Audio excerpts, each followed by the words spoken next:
Welcome to the deep dive. You've really outdone yourselves this time with the stuff on the French automotive industry. Articles, Wikipedia, even some handwritten notes, huh? Someone wants to go deeper than a quick Google search. Sounds like it. And honestly, the mix you've got there, historical stuff alongside current market stuff, that's really interesting. Tells me you want the why not just the what of how French cars got to where they are? You hit the nail on the head. So we're going to take this deep dive in stages. Early days of motoring in France, then how these big French brands came to be, and finally we'll park it right here in the present to see the challenges they're facing. And get ready, because it's more than just cars, right? It's really a window into how France works, their culture, their economy, how they do innovation. Let's unpack that. When we say France and cars, we're not talking about a new fad. This goes back to the very beginning of cars, period. Oh, absolutely. I mean, one of the sources mentions Panhard and Levasseur. They were building cars back in 1891. Think about it. That's practically right alongside Carl Benz getting his patent over in Germany. And here's what blows my mind. Panhard and Levasseur, Peugeot, another early one from the 1880s, these names are still around. They've changed, sure, but they're recognizable. Exactly. That early spirit, that's key. Look at the Citroën Traction Avant, 1934. First mass-produced front-wheel drive car in the world. Changed everything. Speaking of a Citroën, their story, and Renault's, it's a trip, right? I mean, those two names, they practically are French cars now. But how they got big involves something you don't see often, nationalization. Right. After World War II, boom, 1945, French government takes over Renault. That's usually for, like, power plants, essential stuff. Shows you how vital they thought cars were to get back on their feet. The government running a car company? Can you imagine? That's wild compared to how we usually think of car companies. Totally. And it shaped everything. Renault, they had to pump out affordable cars for everyone, got into racing, all with the government backing them up. Politics and cars, all mixed together. But wait, there's more. Peugeot and Citroën, they weren't just going to sit around. 1976, they merge up, form PSA Peugeot Citroën, like two rival bands doing a collab album. And that's huge for how things look today. Eventually leads to Stellantis in 2021, PSA, Fiat Chrysler, all mushed together, this global giant. So now you've got Renault still kicking after all these years. You've got Stellantis with its French DNA, but huge and international.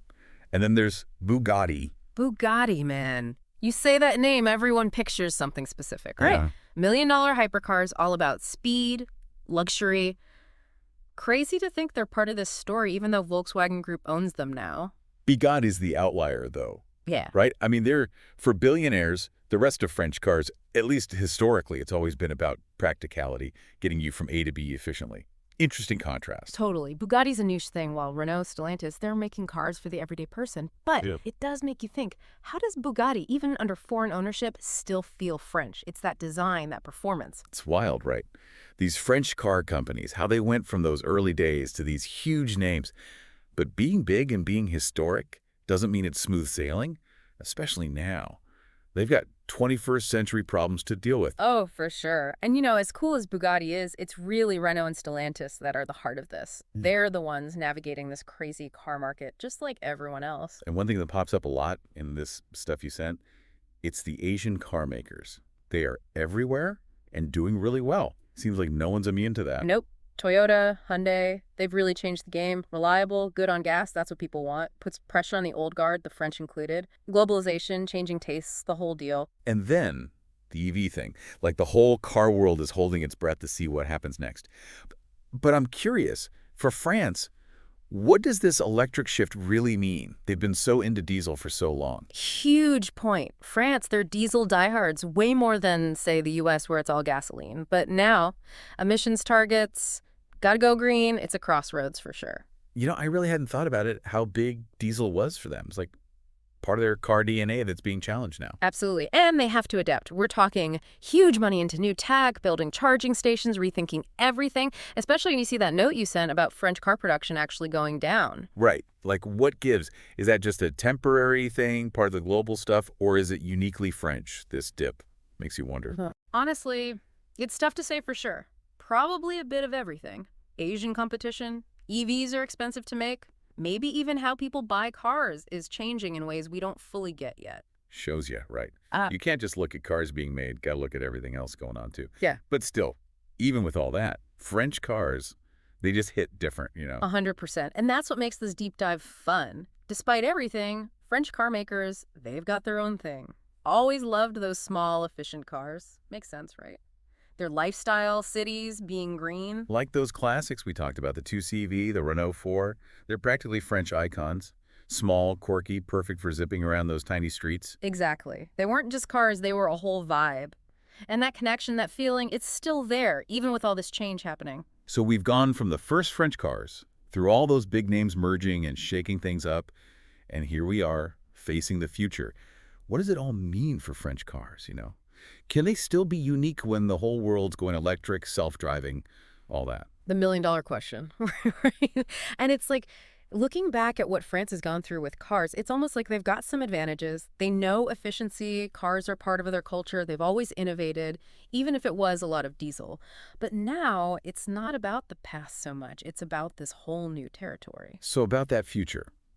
The whole car market's changing like crazy, right? People want green cars, governments want emissions down. Where do the French fit into that puzzle? See, that's what's cool about this deep dive. We've seen how Renault, Stellantis, they've handled big changes before. Economy, politics, people wanting different things. Can they do it again is the thing.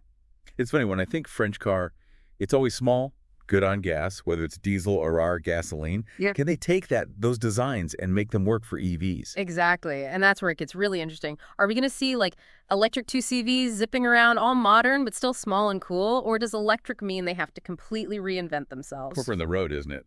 One path, they stick to their guns, small cars but electric. Other path, they go, hey, new tech, time to be known for something totally different. And that's the beauty of it all. We've looked back, we're here in the now, and French cars, they make you think. But that future, that's for you to imagine now. What we've talked about, those are your tools to decide where they go next. Like we gave you the map, showed you the cool sights, but you picked the destination. Yeah. Will French cars be the eco-friendly superstars? Or will it be something else, something new, but still with that French touch?